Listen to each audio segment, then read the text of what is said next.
bless your holy name.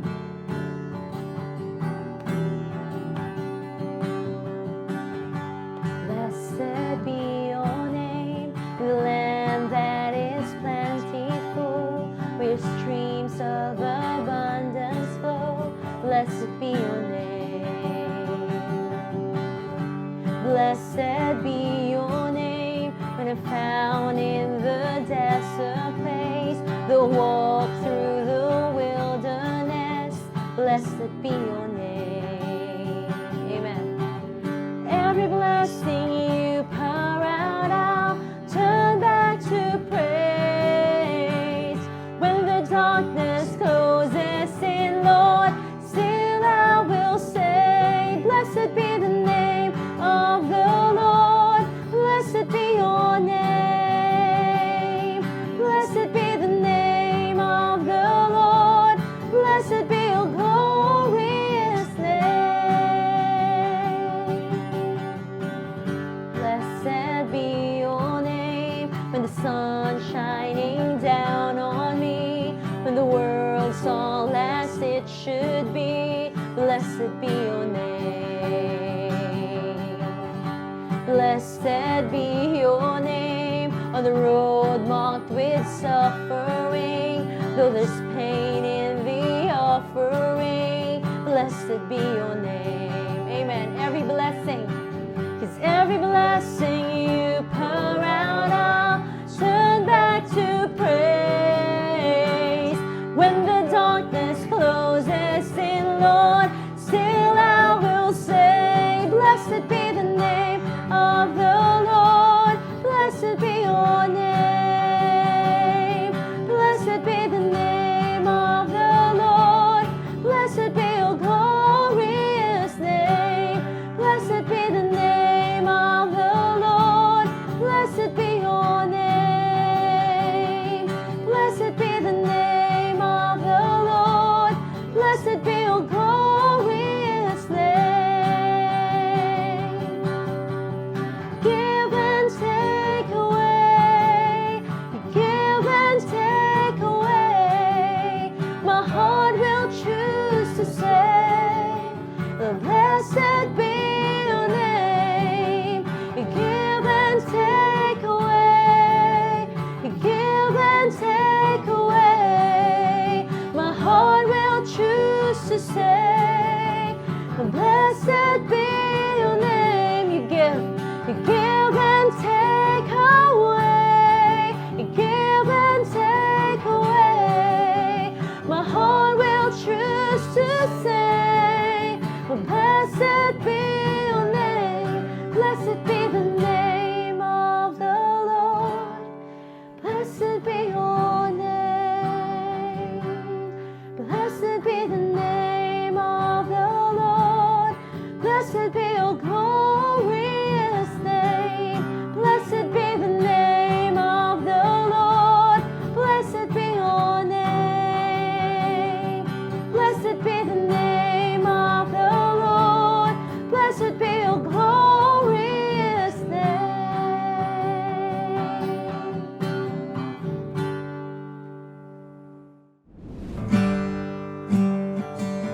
Here we are, O God, to worship you and to declare and say that you are our God.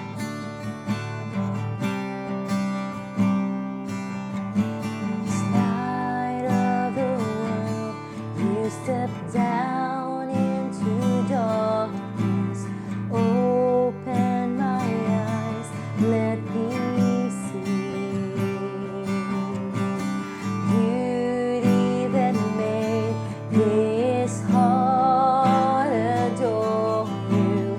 Hope of a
to bow down. Here I am to say that you're my God. You're altogether lovely, altogether worthy, altogether wonderful to me. I'll never know how much it costs to see my sin upon that cross. I'll never know how much it costs to see my sin upon that cross. I'll never know how much it costs to see my sin upon. For the last time, I'll never know, Lord. I'll never know how much it costs to see my sin upon that cross. Here we are, Jesus. Here I am to worship. Here I am to bow down. Here I am to say that you're my God. You're altogether lovely, altogether worthy, altogether wonderful to me. 'Cause here I am to worship. Here I am to bow down. Here I am to say that you're my God. You're lovely, Jesus. You're altogether lovely, altogether worthy, together wonderful to me.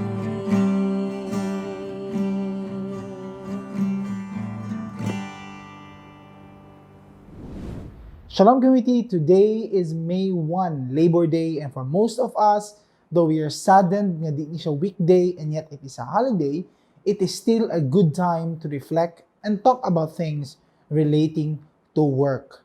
So today's message is focusing towards bringing us back why we have work, unsay purpose of work, what kind of work is God expecting of us. To do that, we'll be focusing on John chapter 6, verses 22 to 29. Let's read together.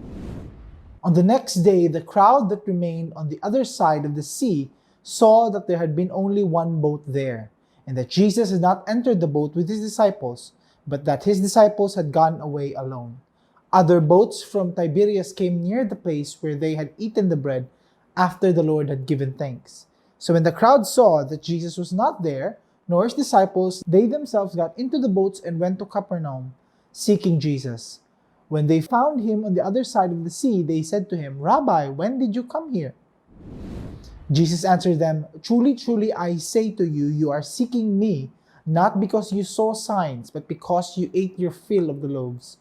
Do not work for the food that perishes, but for the food that endures to eternal life, which the Son of Man will give to you. For on him God the Father has set his seal."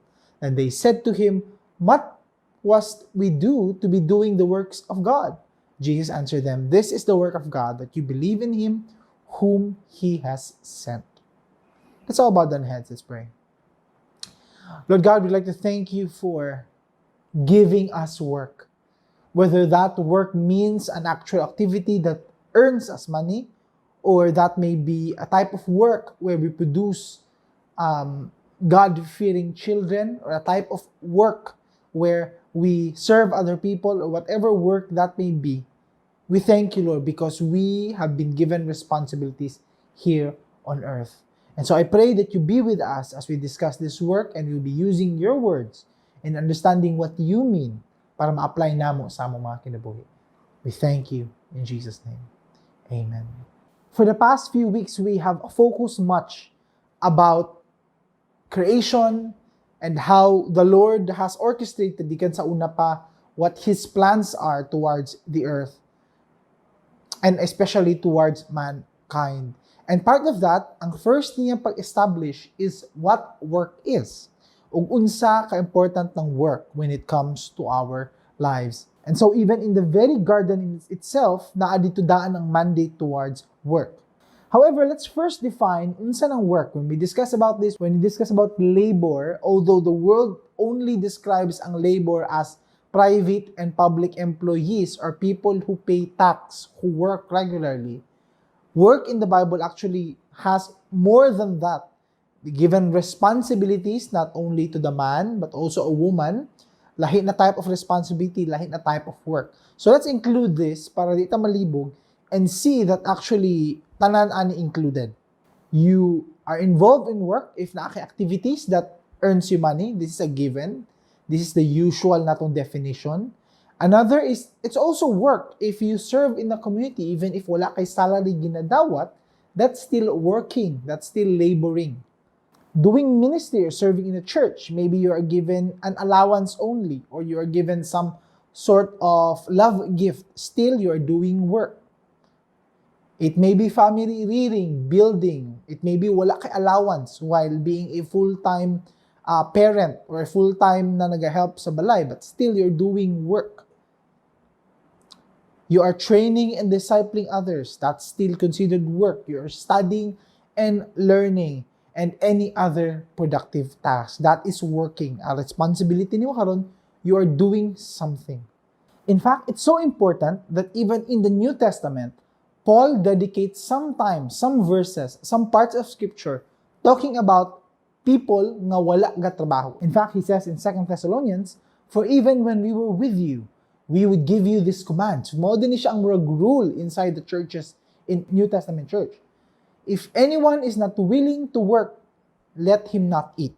If naitaw, dili mo trabaho. Meaning mo tambay lang. Dili siya mag-do any productive work. Ayaw ninyo siya pakauna. Very strong na warning. And it just shows how integrated ang theology of work towards these people. Meaning they do not see work as necessarily burdensome, but they see it as something integral sa ilang kinabuhi. Dili siya murag gidungag lang kay kinahanglan ta kapoy kaayo pero kinahanglan ta buhaton. It's integral. It's part of their culture. It's part of who they are as Christians. This means that even them themselves, sila Paul and other apostles, they do not look at work as something na later on pwede na nila mabiyaan. It's like, okay ng ministry, wala akong kailangan buhaton, relax na lang ko. Passive na lang na pag-manage. No, for them, we continue to work. Magpadayon tag-work. There's no such thing as early retirement. There's no such thing as not only working a few minutes per day or an hour or two per day or a few hours per week. You continually do work. That's their understanding. Okay? Wala tayo gibutang din na timeline. Wala tayo gibutang na number of hours per day. But what is clear here, everyone must work. Everyone must contribute.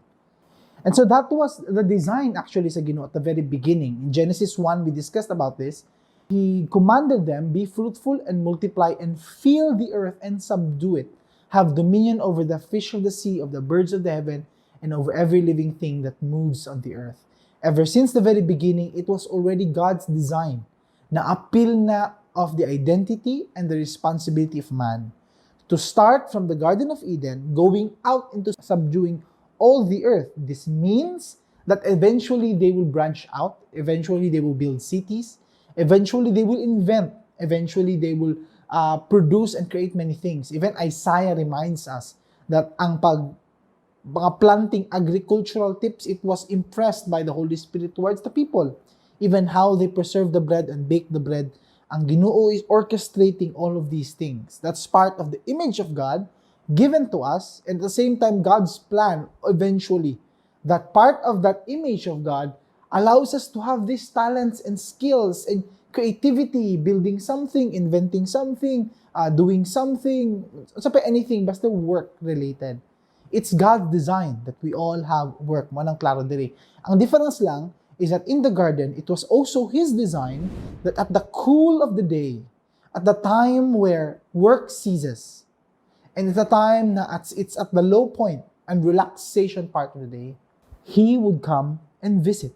He would visit His people, He would talk with them, He would have daily communion with them. That's why the Bible, Genesis reminds us, pag abot sa Ginoo at that garden, He was surprised because the people, Adam and Eve in particular, were not ready to commune with Him. Nangita siya asa mo. So it seems there is a precedent that every time He would come, they would be ready. The communion, the fellowship would be in one. God, divine visitation, and ang humankind, ang mankind mo adto in that place where they would meet. And it was mutually consistent. They were willing to be there, they want to be there, and suddenly mo na surprise ang Ginoo, why wala mo diri? What happened? Unsay nahitabo? Did you eat from the tree I told you not to eat? And so to make the long story short, this was really God's design. Work and fellowship with God and fellowship with people. Nana pirmi ng design diha. But the fall destroyed that type of routine, that type of sequence because of what happened with disobeying God. And sometimes we highlight often ang consequence towards Eve, meaning lisod na kay mga anak, sakit mga anak, di ba? For those of you who have gone through pregnancy and have gone through whether it's normal or cesarean section na delivery, still kabalo mo how painful it is. Kami men will never be able to understand the pain that you have gone through, that type of ordeal na naadiha. However, there's also another consequence na gihatag diri, which is towards men.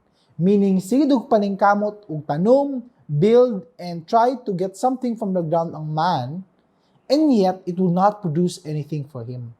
This means that unlike before, si Adam, where he would continually yield and plant and cultivate, dali lang kay mutubo, he would have this people called green thumb. Kanang gamayng tanom lang, mutubo na na some kind of gift and talent niya. Grabe ang yield sa tanan gipang tanom niya. Di na mahitabo. It will be difficult, meaning, dili na siya basta-basta ang mo income and mo earn and makuha yield. You need some talent, you need some flexibility, you need some skills. It will never be easy. Walay easy money when it comes to working. It means work will be harder. One of consequence for Adam.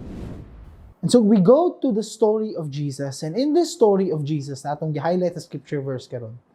When he talked about these things, ang setting was, he performed some miracles before palangdaan. There were people who joined him during the first miracle. He multiplied the bread and the fish, tanan sila nakakaon. Now these people, especially that time, dili uso ang ref or stocking of food sa grocery and freezer because obviously, refrigeration na technology was not yet invented. All of them relied on the day-by-day or week-by-week nga ration. They would fish, they would sell, they would buy food for the day or food for the next 2 days, 3 days, not more than that. But this time around, they went to this Jesus na teaching. He gave them food and nikaon sila tanan. In fact, it was so many, busog kaayo sila, that they were able to collect 12 basketfuls of leftovers. Inana kadaghan. And so these people, what happened was, when Jesus was doing this more crusade and going to one place to another, thousands would follow him. Na-realize natin, after hearing the teaching, after eating, anong magtrabaho pamanta? Sabay lang taani sa iya ha, and we would continue to eat without having to work, without having to go back sa atong normal lives. We listen to him and eat, and sabay ta sa and perform miracles, and mga sicknesses, maayo, makita na to mga tao will get delivered, and all these things. We just follow him and follow him. And so Jesus confronted them. Katong niuban na sa second time. So ang scenario was this. They've seen that, they realize that pagbalhin ni Jesus to another part of the place, nisunod na gihapon sila dito. And when Jesus saw them again, the same people, he said, "Truly, truly, I say to you, you are seeking me not because you saw signs, but because you ate your fill of the loaves. Do not work for the food that perishes, but for the food that endures to eternal life, which the Son of Man will give to you." What he means by that is, niuban mo diri, not because of me, But because tanaw ninyo, makaginansya mo, makakaon mo, makakuha mo og inyuhang escape from that type of work, and here, you will just enjoy the food, do all these things, and magsabay-sabay lang mo sa akuha. Now, you may see that and listen to that, and kasi problema ana, mag-follow kay Jesus, get free food, but you're still following Jesus. You're still going with Him everywhere He goes. Ang question diri, ang gusto adtuon ni Jesus diri, ang root diri na problem, is are you following me because you truly believe I am the Messiah? Or do you simply want to follow me because I provide these gifts to you?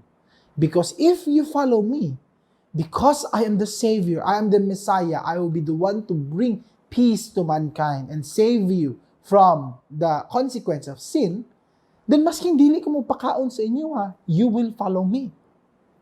But, if ang gifts lang inyong giapas, the moment I stop giving my gifts, you will stop believing and following me.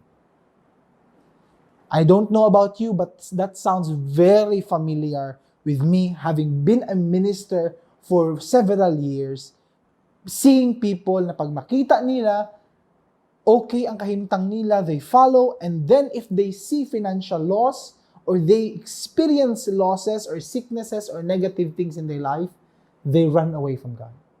That's a very normal scenario. And the fact Jesus confronted them very early means that this could also happen to us. Mailang ta when everything is going well, but when everything is going bad, we run away from Jesus. That may sound very familiar with you. That's why I want to ask you this question before we go to our first point. In all your praying, worshiping, reading, sacrificing, giving, and obeying, tanong mga activities ginabuhat nato as part of our faith, what is your end goal? The reason why I ask the end goal is para klaro palang daan sa mo. What do you want out of all of this? Because Jesus doesn't perform miracles to exalt Himself as giver, to prove to you that He is a giver. He does this to show everyone that He is the gift, regardless if na ay mga material gifts or material blessings or not. That was His point. He performed miracles to prove and to show them that He is the coming Messiah, which have been prophesied before. But that's only to point to Him. It doesn't mean that He will continually do this. Part of God's character is being the provider. Let's be very clear of that. Meaning He will provide. But it is not part of His character that He is an enabler. In the sense that igo lang siya muhatag and kita mag-sitting pretty lang ta. Or not do anything, not doing work, or not performing or using our gifts and talent na what the responsibility, simply by faith magsigila siya gahatag sa atong pagkaon. That's not how it works. In fact, that's very clear in the New Testament. There are many times nagiklaro na specific commands na if di niya buhaton ni, then ayaw niyo pagkain. Just like we have read in 2 Thessalonians earlier. Ang challenge is, if mag-remain towards this type of thinking, we remain also sa atong relationship with God as if napata sa ancient times. Part of why God is very persistent nga ang mga Israelites before dili makipag-intermarry with other culture because more than a half of other religions that time practice human sacrifices, particularly baby sacrifices. Mauna sila, they were very serious when it comes to attacking and destroying these nations because many times ang padala sa prophet nga dili ni will sa Ginoo for you to sacrifice people, for you to enslave and kill and use a people as if walay value ang life, and yet di sila maminaw. And so kitagaan sa ultimatum sa Ginoo, and God would use Israel as the judgment of God towards His people by conquering them. And we can see later on that though ang words in the Old Testament, if mo counter taana na destroy the Amalekites, destroy the Jebusites o kani mga other na mga word na destroy, after a few chapters or a few books, they would appear again. It means to subdue, to defeat them, not totally annihilate them, in the sense that only to militarily destroy everything na di sila makarecoup again. Because you would learn later on that even if na-defeat nila, mo arise gihapon ni mga type of people, meaning people would still remain in the type of culture although tudluan nila about katong mga tama na butang and mga decrees of God. Now, we can learn from that actually that if kaning culture na ni, it's so important because ang uban sa tuwa have this thinking gihapon, meaning naga-offer lang tag sacrifices, naga-perform lang taan ng mga duties or responsibilities as a Christian para dili masuko ang Ginoo sa atua.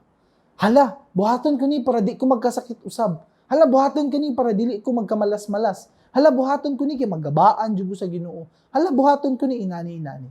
You're only trying to do things to appease your God in the same way that they would do human sacrifices, even baby, towards their God Molech, para di masuko si Molech sa ilaha. Di siya masuko once a year, dapat mag-provide tag isa ka baby na atong sunugon. Na ay mga anak concepts which wala po nawala sa ato anak. What Jesus is asking here instead of offering the sacrifices, because there is no more anger na kailangan nato walaon. Again, Jesus was the peace that was brought forth by God. Because there is a peace, ang atong buhaton na lang is doing these things in order to develop this relationship that we now have. Let's remember that always there are two motives nganong magpaduol ta sa Ginoo. Number one, we do things because unsay makuha nato sa Ginoo, unsay ihatag niya sa tuwa nga blessings. And number two, muduol ta sa yaha because siya ang Ginoo. Because we want to commune with Him. We want to be with Him. That was the dilemma na gi-present diri for these people who were going with Him. Asa sila dito? Were you people going with me because you really want to follow me? O gusto lang mo makiginansya? In fact, pwede gani, kay gusto lang sila, kay sikat siya at a time. Hilig taan ng Pinoy, pag may artista mo abot gani, mas nakabalo siyang palabas, mas ito familiar with who he is, basta artista mo, adto, managan, maglayo ta. We have that type of mentality, that consumerism nato, that we want to go there and enjoy and consume and enjoy the pleasures. In fact, it doesn't really help us. Wala kita kaila sa ilaha or wala ta naka real benefit from going there. Pero basta lang, naana, adto ta. And that happens in the ministry of Jesus as well. And so Jesus answered them with this statement. Unsa man jud ang work that endures to eternal life? He answered them in verse 29. Jesus said, "This is the work of God, that you believe in Him whom He has sent." Believe in me. Tanan ako mga words, tanan og ipangsulti, tanan ang ako ang character and who I am. If we connect nato ng all the dots, we get this. Jesus is saying, seek me for food that endures to eternal life by believing in me. This means that you have that choice. Nang ato ang mga trabaho is dedicated to God and works not for the perishing rewards, but for eternal life. So, you may begin to wonder, so ato, Pastor Joseph, ang kinahanglan nato buhaton is mag-work tatanan sa church o mag-work tatanan sa ministry. Now, i-clarify na to dili that ang work is not limited only to church or ministry. When we say work, it could mean any other thing, a big scope, whether family, studying, or whatever it may be. Even Jesus Himself reminds us in Matthew 6, dili sama sa mga Gentiles who asa ta mo kaon, asa ta mo inom, ang sisuoto nato, they are always preoccupied. Unsa ilang maginansya ani, asa mo sa next silang allowance, asa pang bayad sa renta, hanapin mo na silang mind. And Jesus is telling them, seek first the kingdom of God and His righteousness. All these things will be added to you. Pasabot ba ana mo bayad sila gihapon renta? Yes. Pasabot ba ana mo palit gyapon kapag kaon? Yes. Pasabot ba ana mo bayad gyapon kasi mong bills and sa mong taxes? Yes. Pasabot ba ana you will live like a normal human being in terms of unsi dapat timo gastuson ng paliton? Yes.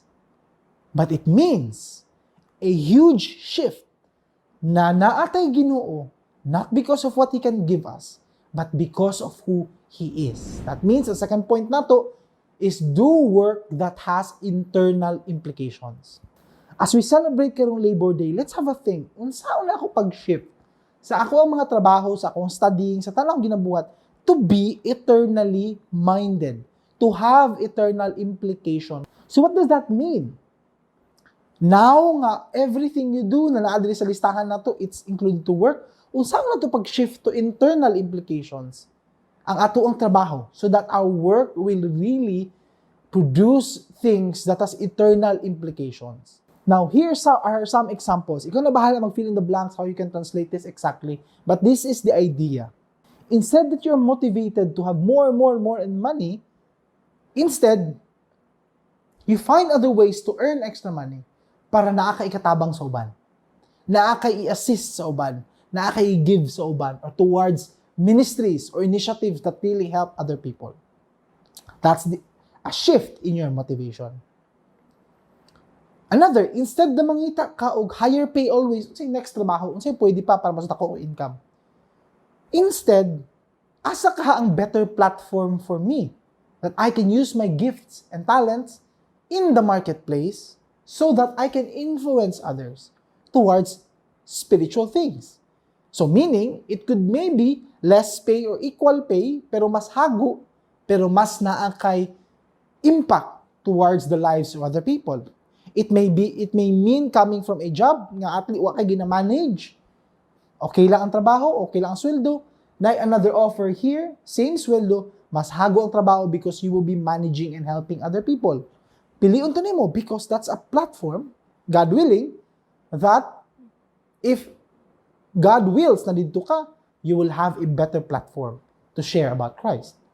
It could also mean na sa una, bagdoy-bagdoy lang ka sa trabaho, minimal effort lang ka, because mamangyapon yung pay. If you don't do much work, you still have the same paycheck. If maningkamot ka, same paycheck. But this time around, you do the best you can because you're not working for man, you're working for the Lord. It could mean na mahay ka in terms of your social standing or what you feel about yourself if naay positive things about yourself. Dili kay ka na imong focus this time around. You focus towards your relationship with God. Nalipay ba ang Ginoo sa imong gibuhat? Nalipay ba ang Ginoo sa imong methodology? Na-honor ba siya by how you handle these things? How you responded, how you talk? Lastly, you make investments not para mas mudako pa imong pwede gastuson or mas managhan pa jud imong assets. Gusto lang kay assets. Better money, more money, mas dako ang numero mo gawas diya sa imong balance sheet or statement of account nimo. Rather, you make investments para katong earning nimo didto will not require you so much work para mas naa kay time for God. Those are things na pwede na ito una-unaon. There are many things na pwede pa na ito apply. It could apply to family. Kamu na bala. You fill in the blanks. But you get the idea that you do things eternally minded. Even how you run your family, instead of doing this, you spend more time with this because you want them to know about Christ and all these other possible things that we can do. And again, Paul was so serious of this na even kato mga tao who do illegal things, sama sa pangawat, yung siya, ay naman pangawat, bahala na, manrabaho mo, it doesn't really make of a big deal na mugamay inyong sweldo. Basta you will earn honest work with your hands para na may ka-share sa uban.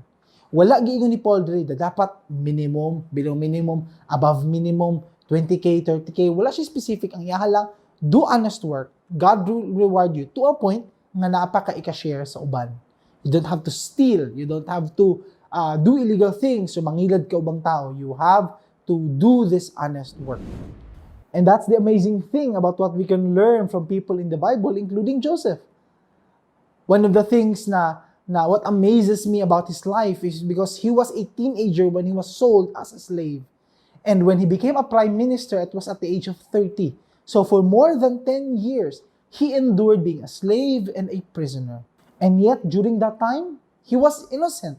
Naningkamot lang siya in all these things. And ako, when I begin to think about his life, I really begin to think na kung ako to naa dito, I think kung reklamo, I will be very bitter, I will be always complaining, I will be always saying, anong kana, si kani man lagi, because I was innocent all along. But because he accepted that this was his process of being humbled down by God, for him to be prepared for his destiny, it allowed him to be in that place. I still remember when I was still helping out as a full-time staff at Shalom Academy, one of the sweetest moments I have with God in securing who I am in the future, sa ihang mga plano and obeying His will, was every Monday. Because every Monday, walay klase ang mga bata. And my job, every Monday, whole day, was to clean the hall kung asa nagabuhat ang mga modules ang mga bata. Meaning, ako magtrapo anak tanan, all the books I would arrange, I would clean, ako mag-mop sa floor, ako magsilig sa floor, ako mag-clean up sa mga offices nila. Essentially, I will prepare the place for them the following day. And if you are a very prideful person at that time, pwede kang hindi ko man trabaho, akong specialty is education, or akong specialty is helping them with these difficult na mga questions and lessons. But you would not learn the most essential part of that lesson, humility. To humble down yourself that whatever responsibility, how big or how small, you do the best you can. It will not position you into the next step na ihatag sa Ginoo. I realized right then and there that in the crucibles of humility, you will find the shaping of destiny. I like to keep on reminding myself of this. When we say crucible, it's an area or a difficult trial or anything in terms of elements na isagol nimo difficult na para na ay mo gawas nga nindot kaayo. Sama ka sa sunugon nimo ang gold na ore para matanggal tong dirt para magawas dito refined and pure na gold. In that moment, in those moments, crucibles of humility, dito gina-shape, dito gina-prepare ka for your destiny. And I really believe that in the story of Joseph because right after dito, he endured this many years of being a slave and being a prisoner, being a warden, and all these things, ang balik-balik ang Bible, that he was excellent. And people will see, excellent yun yung tawanan ni. Excellent yun yung tawanan ni. And to later on, he became a prime minister. He used his gifts and talents to save many nations. What you don't realize sa iyang pag-ascend sa story is crucial to iyang time because without him, we would actually not know of Egypt now. Think of that. By this man, na-preserve ang Egypt, na-preserve ang Israel. Because when that worldwide famine came for 7 years, totally wala ni makauntanan. It would probably cause half or 3/4 deaths of the whole population. And therefore, when it comes to work, whatever work that is, if we put God into that type of work, it becomes a holy profession. Walay kalahian nga kani. Dili ni siya holy because normal na trabaho ni. Pag moadto ko simbahan dito, holy to. Dili. Whatever that you do, if you dedicate that to God, that is holy. You shall remember the Lord your God, for it is He who gives you the power to get wealth, that He may confirm His covenant that He swore to your father as it this day. So meaning, even if you produce wealth, that's a confirmation of God's covenant, His promises to His people. 1 Corinthians reminds us, whether we eat or drink, whatever you do, do all to the glory of God. That's why this is very important. These are the symptoms of people nga mali ilang ginabuhat. They work for food that perishes. Dili itong eternal life.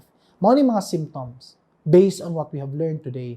Number 1, they work only yield to temporal things. Ang work nila, ang nakuha lang nila, produce lang jud nila in that type of work is temporal things. Mainly, anything that does not point to Jesus as gift, not giver.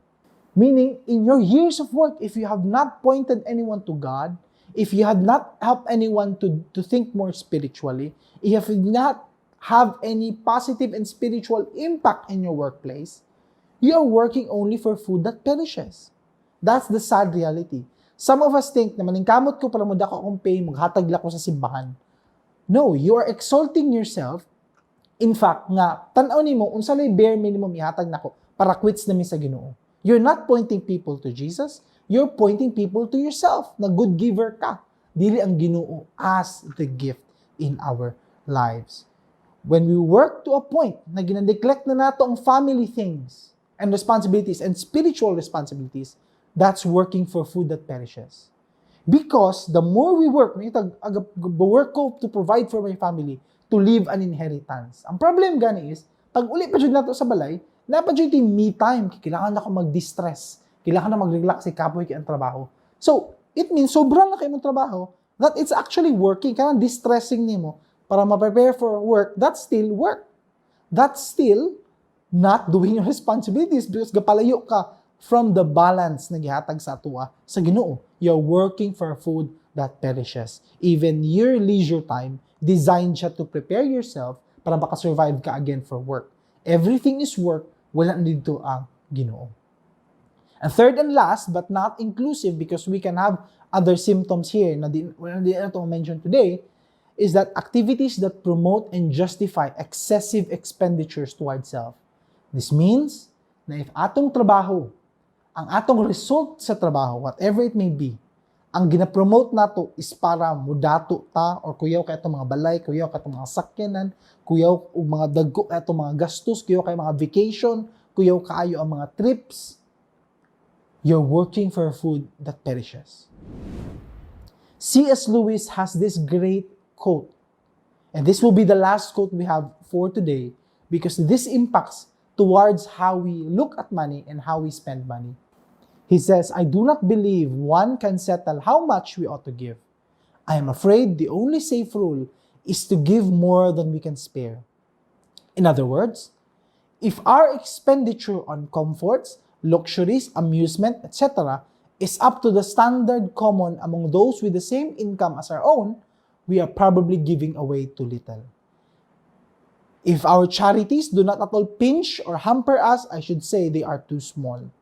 There ought to be things we should like to do and cannot do because our charitable expenditure excludes them. What C.S. Lewis is saying, walay fixed amount on how much you can give. But mauning rule na ginahatag niya sa tanan. If people in the same income bracket as you, I don't know how much you earn, but pero sila nga same income bracket can enjoy kaning mga butang. And ikaw po, maka-enjoy po ka o gipili nimo to enjoy sama sa ila. You're giving away too little. Reach a point where naakay gusto buhaton, trip to whatever or wherever. Kani mo gusto buhaton, kani kana. But you chose, di ko na buhaton because instead I'll be giving this away. That's a meaningful type of mindset towards work and earning and making money. Kamu lang makabaluan na. Ako, I take pride in moments. I take pride in moments where I would say no to my children. Karon usa pa ang makaistorya, usa pa ang makahangyo. And sometimes he would ask, Dad, gusto ko mo ato kani, ato ta kani. And then palagsa, of course, ang mga bata who do not know unsa ka gasto ang maadto ani, maadto dito, sometimes he would give big destinations. Ato tag, hindi mo to Japan. Ato ani, he doesn't know how much to give. And when you look at your finances, ug kung katulang jud imong giipunan for the 1 year or 2 years, katulang jud imong gi-prepare, you can actually go. Tuyoon lang jud nimo. Mangutang ka diri, mangutang ka dito, di ka mo palit ani, di ka mo hatag diri, di ka mo hatag dito. Kaya siya adtuan. But I take pride in saying, in those moments, saying to him, no. Because we are not people like that. Wala tagi save sa Ginoo to simply consume, to simply maggasto whatever we want or wherever we want and not think about unsa ang possible ways na pwede nato ma-help or ma-invest sa uban. We're not people like that. And I hope and I pray na maunang ma-remember niya ng mga words whenever he would make big purchases growing up, whenever he would make financial decisions. Na una, sometimes we need to make these sacrifices because this is good for our soul. Maayo ni. This is a crucible of humility. Pag naan ng kwarta na and then you will not spend that money because instead you will give it to a better people na mas kinahanglan ato. That's a great lesson that they can learn. And it starts with us. Therefore, our work and how we use the rewards from our work become a reflection of our belief on who God is. Many times, ang proof of our faith is not towards unsa ta kadato, but towards how we look at money and how we say, this will not satisfy us.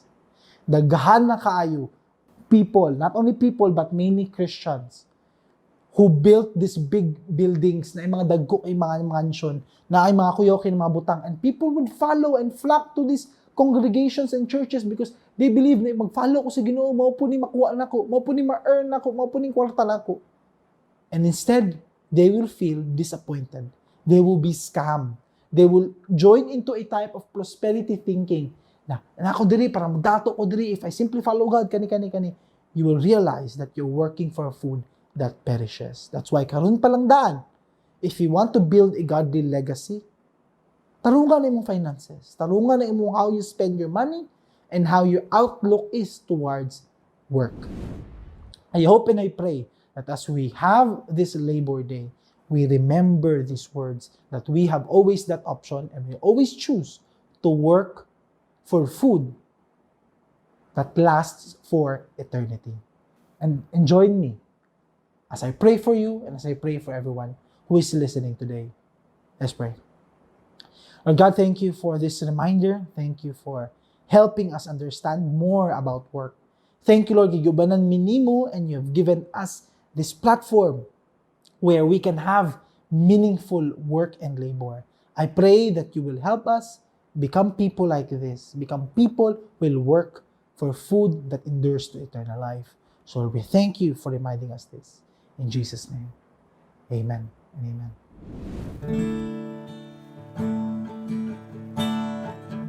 Here we are, O God, offering to you everything that we have, Lord.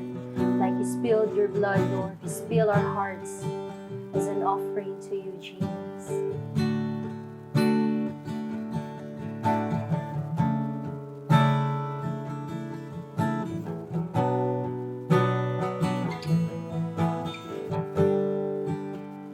Alabaster jar is all I have of worth.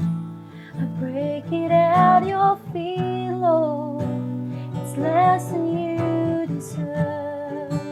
You're far more beautiful, more precious than the oil. The sum of my desires and the fullness of my joy. Like you spilled your blood, I spill my heart as an offering to my King. Here I am, take me as an offering. Let's surrender. Here I am, giving every heartbeat, Lord, every heartbeat for your glory. Take me.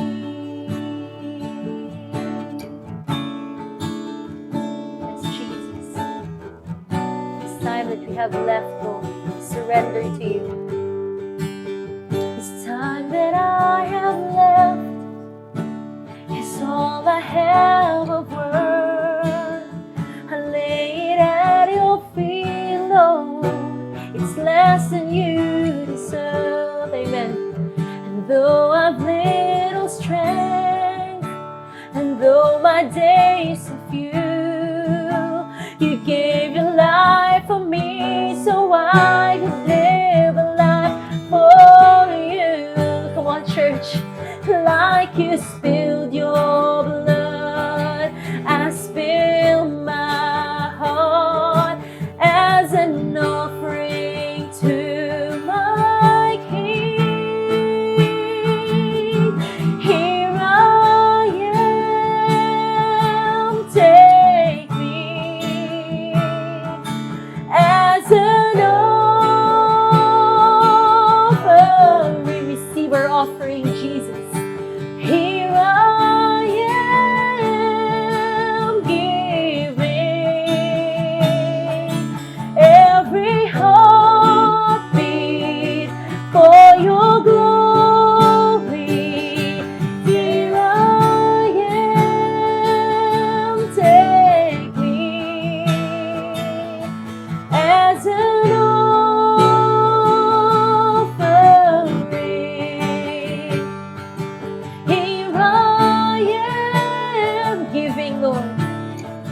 Every heartbeat, Jesus. Every heartbeat for your glory. Say, worthy, worthy, you are worthy, worthy is the Lord. Our God is worthy. Come on, let's give Him praise. Worthy, worthy, you are worthy, worthy is the Lord. You alone, worthy Jesus. Worthy, worthy, you are worthy, worthy is. Let's glorify Jesus. Worthy, worthy, worthy, you are worthy, worthy is the Lord. For the last time. Worthy, worthy, worthy, you are worthy, worthy is the Lord. Like you spilled your blood, Lord. Like you spilled your blood, I spill my heart as an offering to my King. Here I am, take me as an offering. Make this your prayer. Here I am, giving every heartbeat for your glory. Here I am, take me, yes, Jesus, as an offering.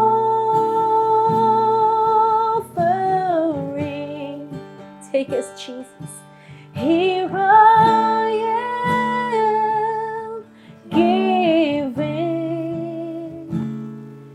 every heartbeat for your glory. Take me for your glory alone. Take me. You are worthy, Jesus.